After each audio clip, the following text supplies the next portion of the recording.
And sasagutin natin yung tanong ni Sir Ansari Sulaiman kung bakit mabilis malobat ang kanyang cellphone at matagal din itong mag-charge. So, ang ipapakita ko sa inyo sa susunod nating video ay connected sa isa't isa. Ito yung dahilan kung bakit mabilis malobat ang ating cellphone at matagal din itong mag-charge. So, kung problema din ito ng inyong cellphone, panoorin nyo to.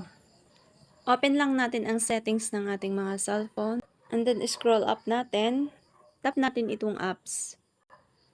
Tap natin ang app management o app list. So ito guys ay sinasuggest ko sa mga apps na madalas nyong ginagamit like Facebook, TikTok, Messenger, YT o kung ano pa yung mga apps na madalas natin ginagamit. So i-check nyo sila dito. For example dito sa Facebook, tap natin yan. Then tap natin ang battery usage.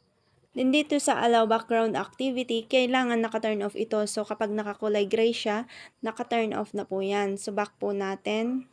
Hanapin nyo naman dito ang Messenger. Tap lang natin yan. Tap battery usage.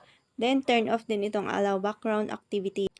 So, ganun lang guys ang gawin nyo doon sa mga apps na madalas nyong ginagamit. Dahil sila ang nagko-consume ng battery sa background kahit na hindi natin sila ginagamit. So, yun lang guys and hope na nakatulong sa inyo. Follow and share for more tips and tutorials.